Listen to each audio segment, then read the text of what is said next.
Hi, and welcome back to the Student's Choice Podcast, where we look into the many paths you can take as a student at Rowan College at Burlington County. Join us as we investigate different clubs, programs, and activities through the lens of fellow students. It's always your choice, your voice, our RCBC. Hi, I'm Faith Ortega, and I've been a student at RCBC since 2022. I graduated in May 2024 with an associate degree in communication arts. I'm currently pursuing a bachelor's degree in applied professional communication through RCBC and Rowan's 3+1 program. This season on the Student's Choice podcast, we'll focus on many RCBC clubs.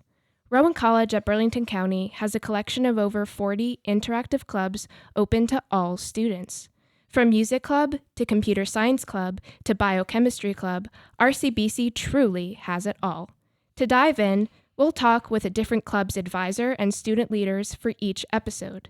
In this episode, we'll be chatting with the Cybersecurity Club's advisor, Paul Warner, President Faiz Ibrahim, and Vice President Angelyah Sveum. The Cybersecurity Club here at RCBC is open to all students with an interest in technological safety. Their primary goal is to promote ethical security techniques in a secure environment. Subjects they cover include cyber threats, becoming efficient in computer operating systems like Linux, pen testing, defending networks, and taking part in cyber war games. All right, thank you all for being here. Would you each introduce yourselves just briefly? Hello, my name is Paul Warner. I am the coordinator for the cybersecurity program here at RCBC, and also I am the advisor for the Cybersecurity Club. It's a pleasure being here, and it's a good thing when we could talk about the great things that the club is doing for the students, and it's student-led, it's student-run, and the president and the vice president, all of the ones that we had prior and the ones that are current are very vested in this, and their goal is to make sure that they help their fellow students and have fun while doing it. It's great to have you here. Ange, would you like to introduce yourself? Hi, my name is Angelyah Sveum, and I am currently the Vice President of the Cybersecurity Club, as well as a member of the competition team. It is a pleasure being here, so it's wonderful having you all here. Faiz? Hey, my name is Faiz Ibrahim, and I'm here as the President of the Cybersecurity Club and also the team captain for the cybersecurity competition teams here at RCBC. It is a pleasure being here on this podcast. I would like to share what cybersecurity has to offer to our listeners and have them really look into the side of it that many people overlook. Yeah, for sure. I think after this podcast, a lot of people will know a lot more about the club and definitely maybe even want to join. To start, I'd like to ask all of you just a general question.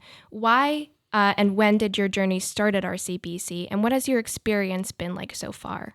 So my journey actually started way back in 2017 after I first graduated. At the time, I really didn't know what I was doing. I didn't know what I wanted to get into. So I kind of I started RCBC and I didn't do very well. So I took a break and then I came back and I found a newly lit interest in cybersecurity and I really wanted to pursue it. And luckily, I found myself in a very like-minded group of people that were willing to go the same lengths and try to educate themselves on cybersecurity in general. And I got very lucky and fell in with this crowd. And is that your degree path as well? Yeah, that is my degree path as well. I'm majoring in cybersecurity, and I'm pretty sure most of the people in our team are also majoring cybersecurity. Gotcha. And is that your degree path as well, Ange? Yeah. And what has your experience been like so far at RCBC? Weirdly enough, I would never trade it for the world. Like, I would never go to a four-year compared to here because the friends I've met, the people, the staff, everyone, it's been a dream. Usually you hear horror stories of college professors not doing the work, not putting in the effort. Here, every teacher has a genuine love and passion that they give to their students. So it has been wonderful being here. Yeah, I feel that. Sometimes I think that there's a stigma against community colleges, but there is just such a sense of belonging here. I don't know if you guys feel that as well. No, I feel the same way. I feel that. Yeah, very much. Yeah, I definitely feel that.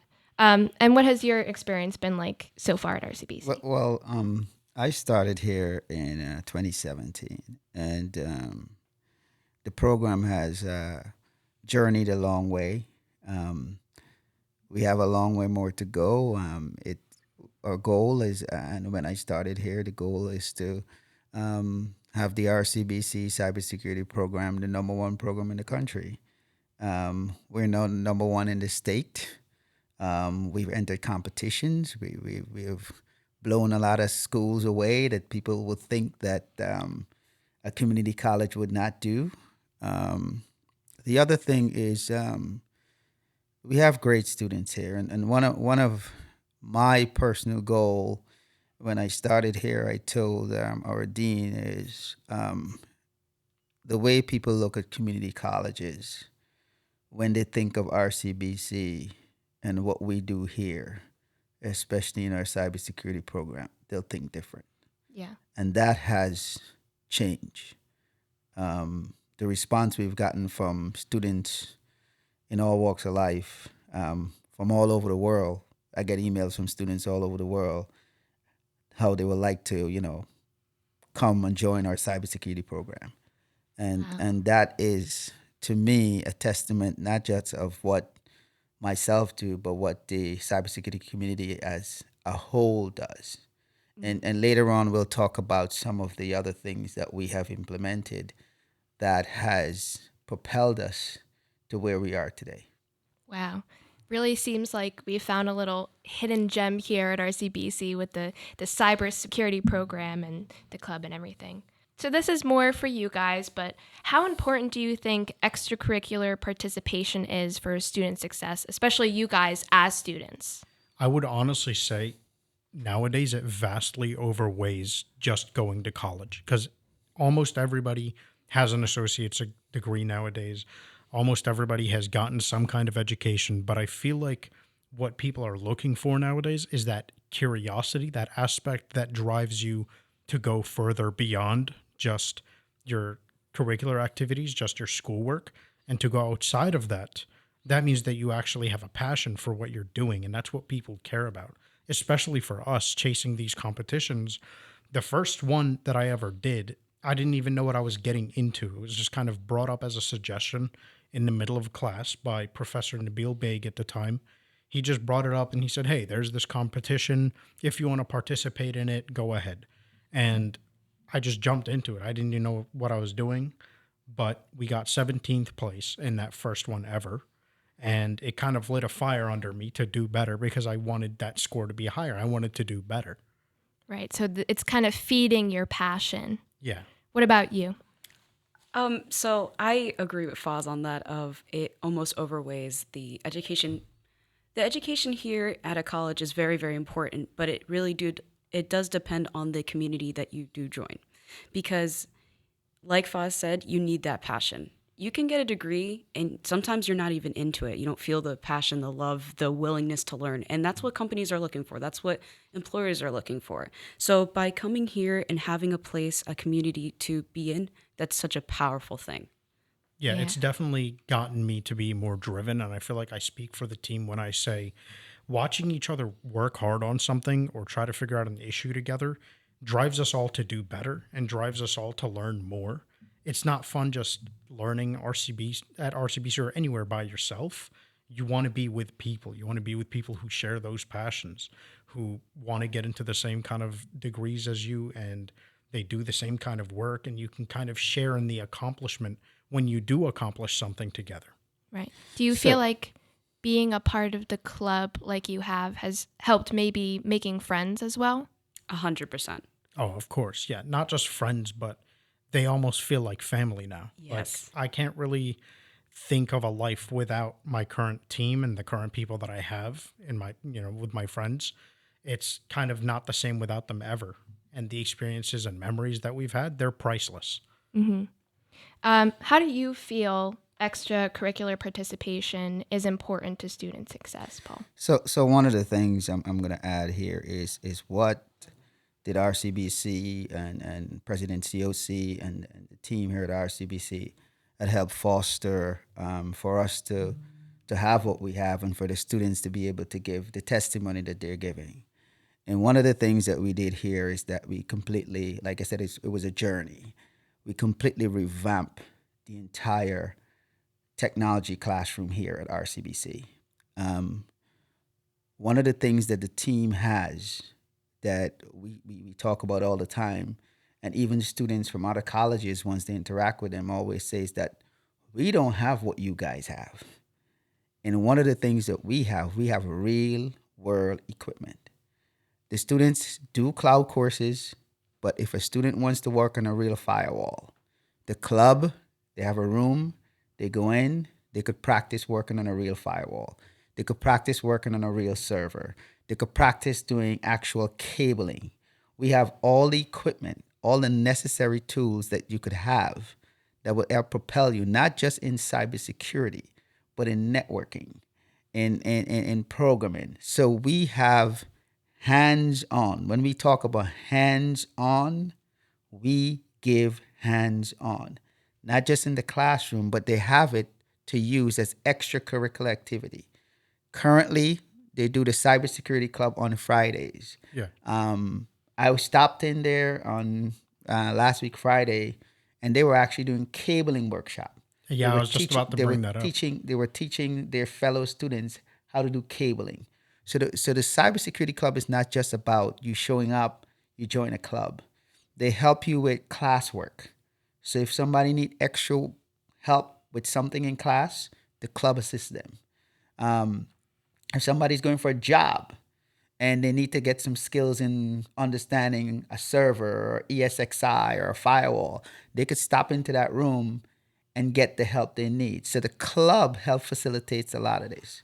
And they're actually designing right now an entire environment for students to use. Wow. And to add on to that, the club is not only teaching people cybersecurity aspects and information security, but we are also taking steps to have it be more viable and more useful to everyday people as well. So we're teaching people how to manage their data better. We're teaching people how to take care of themselves online and practice good data hygiene, because that is very important as cybercrime becomes more and more prevalent. So not only will we teach people cabling and we'll teach people firewalls, but we also teach people how to read phishing emails. We teach people to be skeptical. We teach people to look at things from this outsider perspective that helps you look on the overview, how to approach a situation and how to kind of, through the mind of a cybersecurity professional, address a situation. And I heard you guys mention a few terms like cabling and firewalls. Can you guys maybe go into a little information about what that is for maybe someone who doesn't have that expertise in the cybersecurity field? Yeah, so I'll start with firewalls, but firewalls are basically a set of rules that is made by a computer so that certain things can be filtered in and out. So it could filter in certain types of data, maybe like a message that's being received, but it will filter out suspicious activities, certain things like ping, where you ping a computer to see if it's working and it's up. But in some cases, attackers will use that as a means to overload your computer and force it to shut off or go offline. And with cabling, it's just the Cat 5 or Cat 6 Ethernet cables. We were teaching people how to actually make those, because you can make those. You can get some wire and you can get the little ends of it, and you can actually learn how to make it. There's straight through cables and there's also crossover cables. So there's different kind of cables, and we teach people how to make them by hand.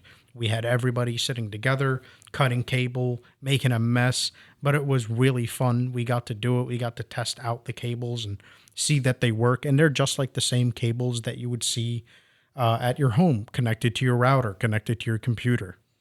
Wow, so this stuff is really, hands-on material. Right. I guess I didn't realize you're actually working with things that, you can touch and feel, like wires. We brought out the tool set, we brought out the cables, and we were just getting to work. Paul, did you have something to add? And one of the other things is, what I'm going to say is, most of our students that graduate that were part of the Cybersecurity Club, the last two, three presidents are actually employed. One is currently looking for a job right now, but but we had 4 presidents, 3 right now are employed, and most of the students from the clubs that have graduated have fine jobs. So that is something I'm happy to say.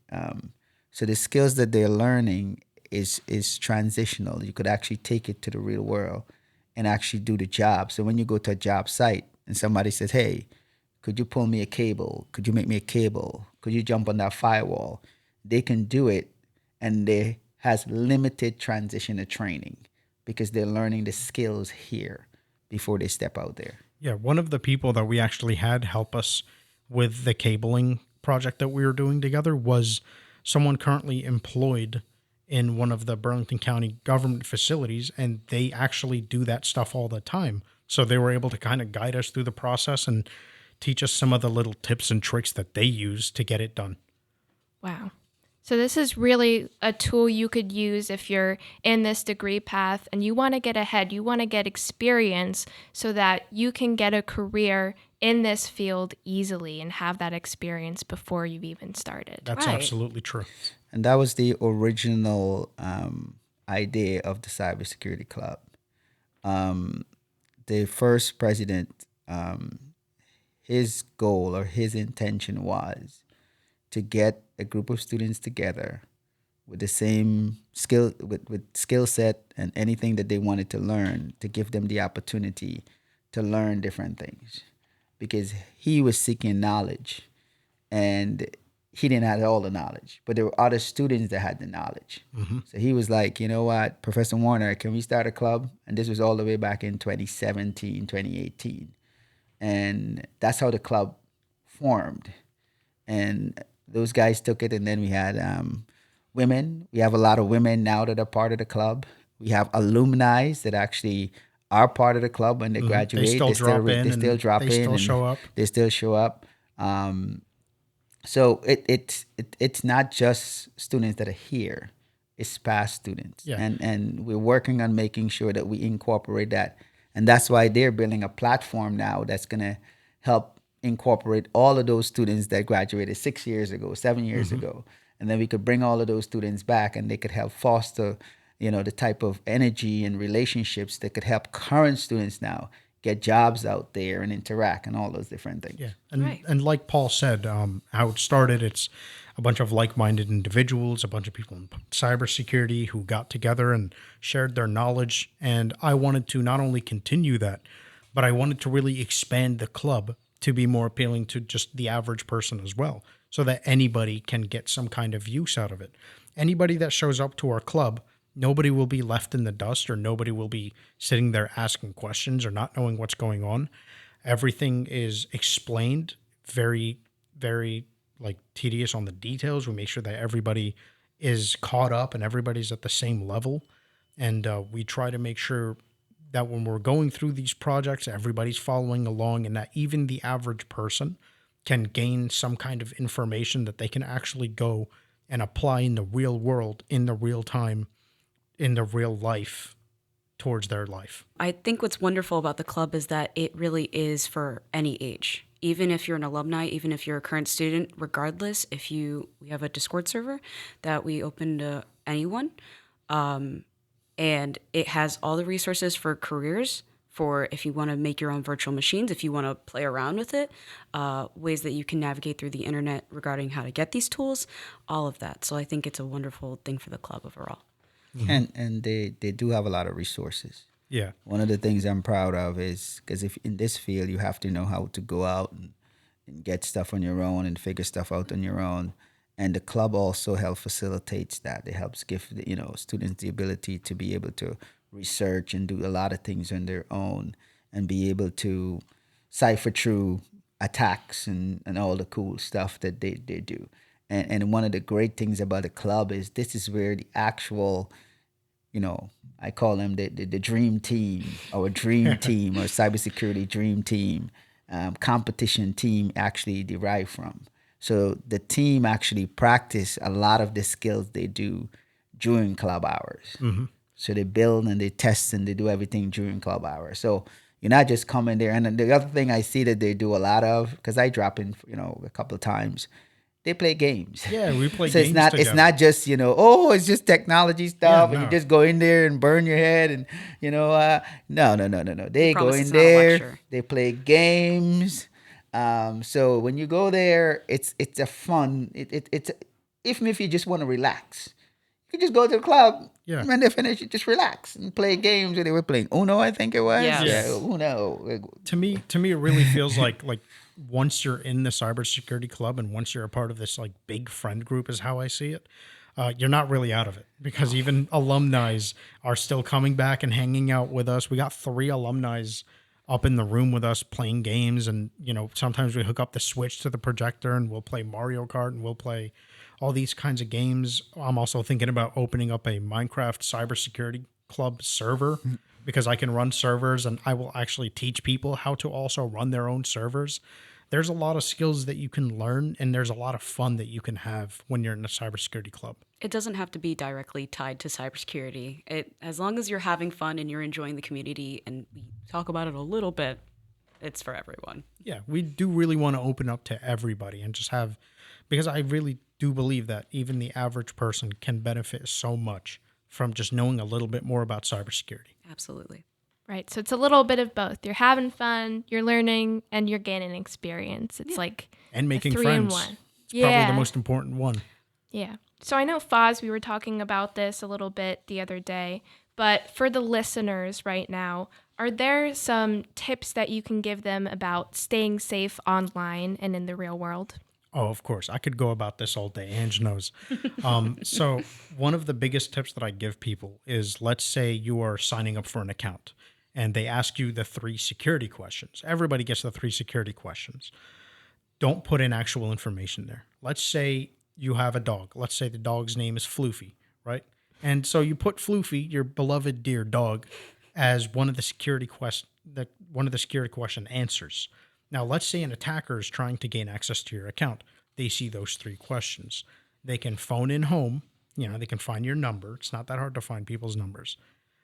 And call up, and let's say a family member picks up and they pretend to be a veterinarian, and they go on about, oh, we have an appointment here for your dog. What's their name again? And then let's say your family member doesn't really know any better, and they answer that their name is Floofy. And they're like, okay, thank you. Yeah, Floofy's appointment is now set, and we'll be looking forward to hearing more from you. Thank you for answering a call. They hang up. Nobody's the wiser, but now an attacker has one of the 3 key components to accessing your account.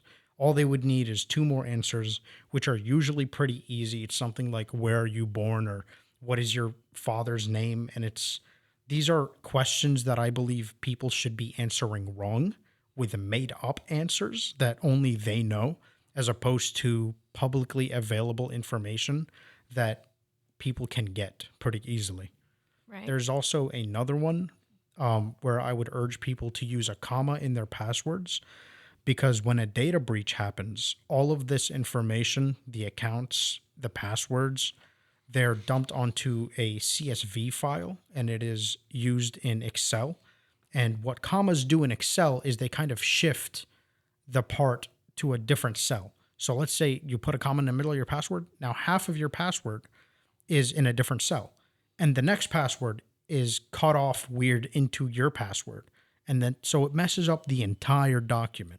So you really want to make sure that your passwords are not only complex, not only above 12 characters long, and feature various numbers, lowercase, uppercase letters, and symbols, but a comma in there is pretty helpful.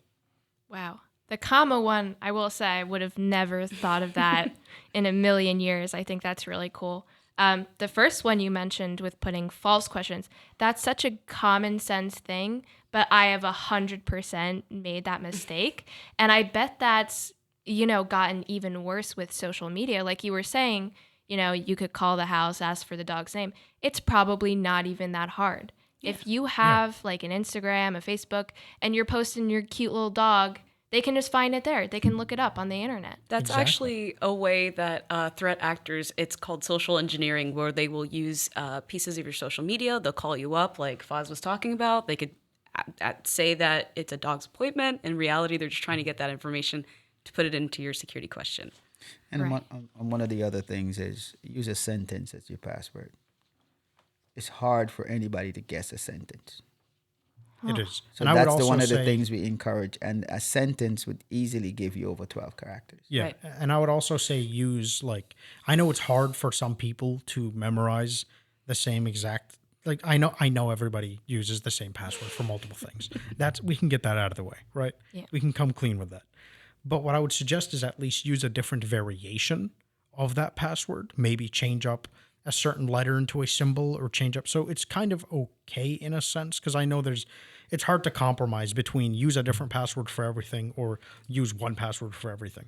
Well, the compromise is use the same password, quote unquote, but it's different. It has variations depending on where it is or depending on what kind of attributes you want to apply to it. Just kind of vary it up a little bit so that it's harder to get in, because what hackers will do after they get your account is they will search far and wide on anything else that your credentials will work on. So let's say your Snapchat gets hacked and your password and your username are now at the mercy of whoever hacked it.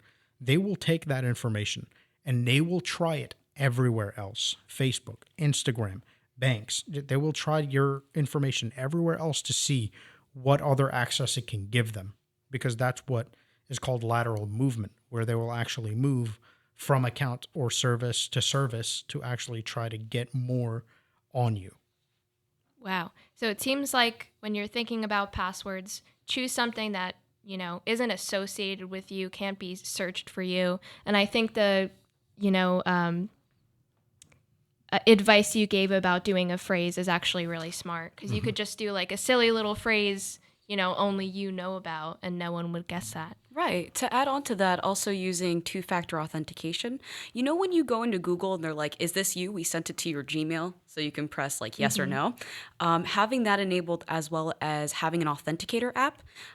If you attach your account to an authenticator app, it will send a series of pins, a series of numbers that is only there for 30 seconds and then it refreshes. So it helps threat actors not be able to compromise your account quickly. Yeah. And the other thing is, just to let you know, the Cybersecurity Club does have a training on password. We call it security awareness training. They have done it before. They've done it for students and visitors that come on campus. And they have a link that's open to the public, and anyone could go and see how if their password is strong, if it's not strong. And so they do a training on security. We call it security awareness training. So we did a series on password training. They're going to create one on email security. They're going to create one on social media security. So anything with those things. So look out for those things, and it's all coming from the Cybersecurity Club. Right. And it'll help you stay safer in your day-to-day life and be way less likely to be a victim of either identity fraud or identity theft. Exactly. Right. So anyone listening right now can get help with this issue. One last thing I wanted to touch on. One of my questions was, what is your favorite memory or proudest accomplishment with the club? I know you guys have entered cyber defense competitions, both national and regional, and actually won awards. I would love to hear more about that. Well, definitely, I would say one of my proudest achievement ever, and I loved having the team by me at that moment, is when we won second place in a national cybersecurity tournament, the Cyberwatch League tournament.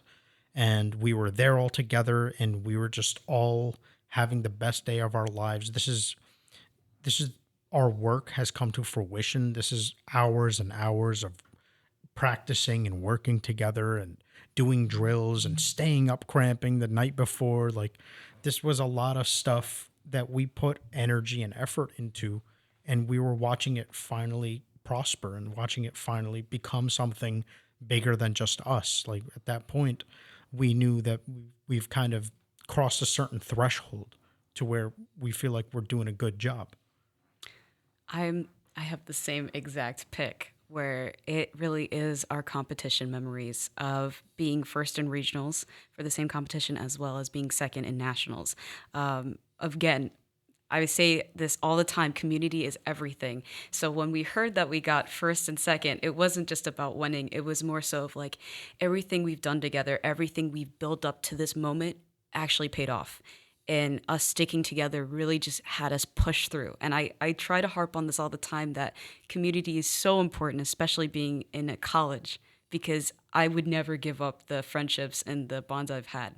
Yeah, from and I here. feel like, especially in the cybersecurity field, not many people put that much attention on community, because when you think of cybersecurity or you think of any kind of IT professional, you think they're more secluded, they're more working alone. But team aspects, especially in cybersecurity, are bigger than ever. You're never just working by yourself. And that's why our team has done so well, is because we have members with various skills, and we have members who can catch things that other people may not catch. And we have each person kind of is delegated to their own work. So I'm what they dub me like the Windows wizard, because I'm mostly working on Windows.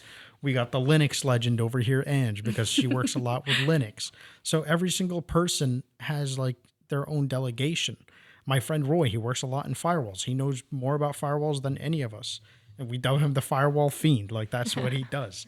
So we kind of help teach each other when we have these different aspects. We don't just specialize, we also generalize. We give each other a little bit of knowledge on every topic. So that way, each person still has their specialization, but we also have our general knowledge that we can back up and work on other systems. That way, we can kind of swap who goes where, and it would kind of be fun.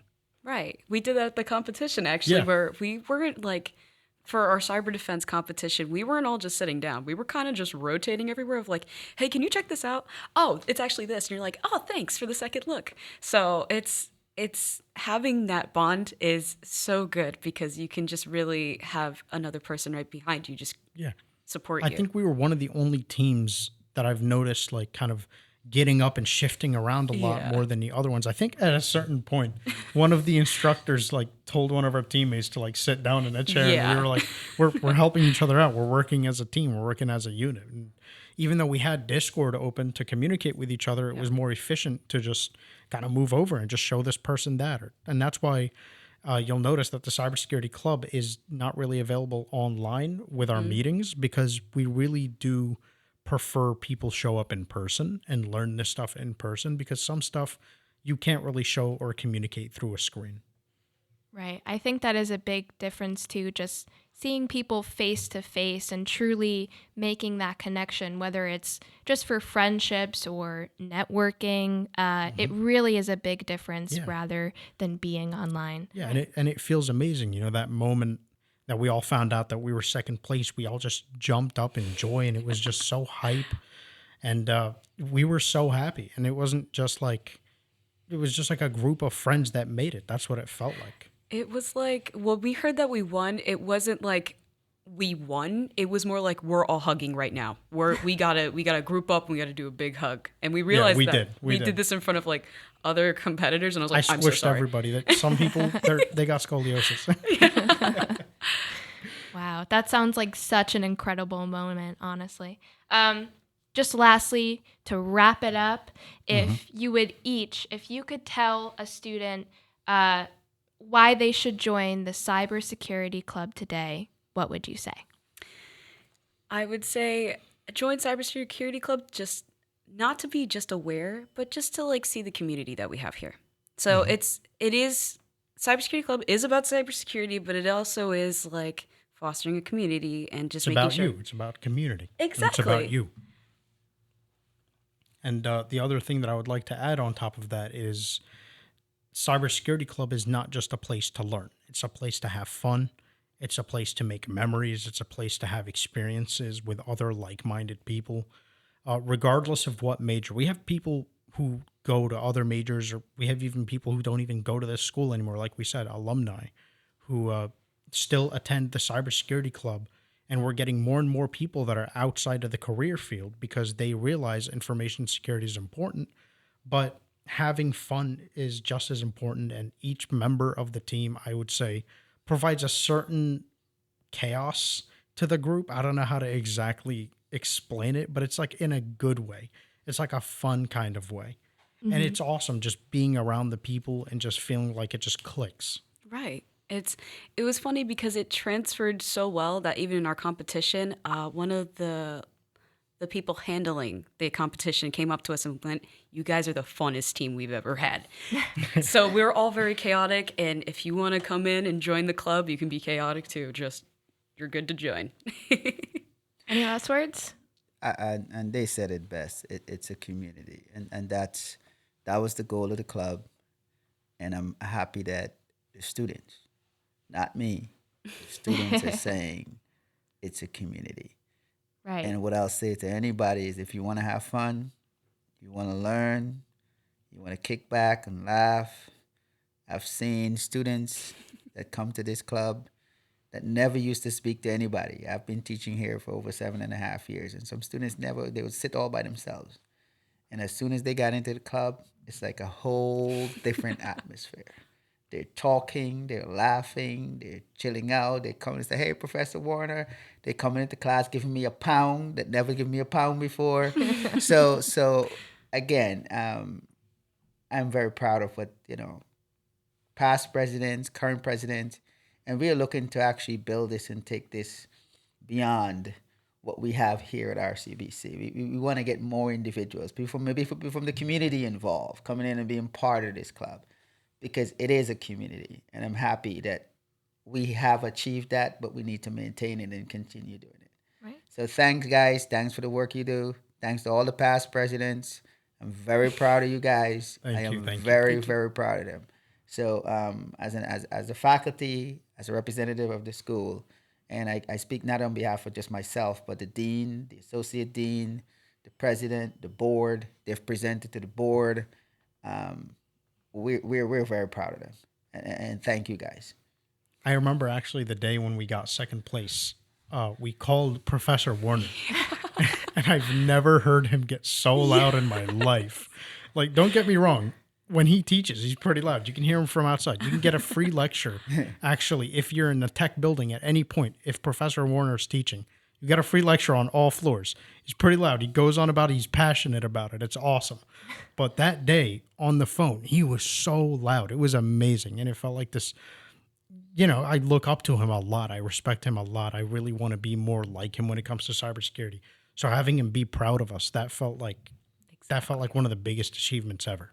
Right. He's not always proud. Exactly. I fully agree.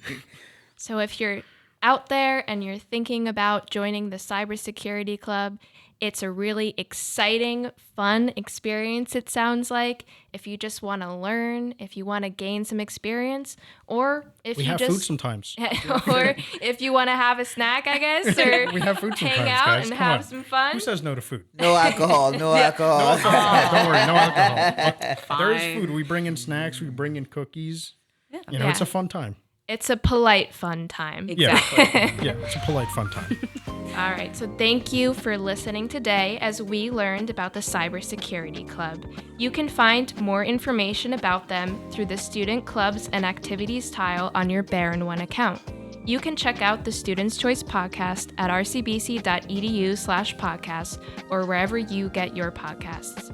If you're an RCBC Club member and you'd like to be on a future episode, fill out the application located on the rcbc.edu/podcast page.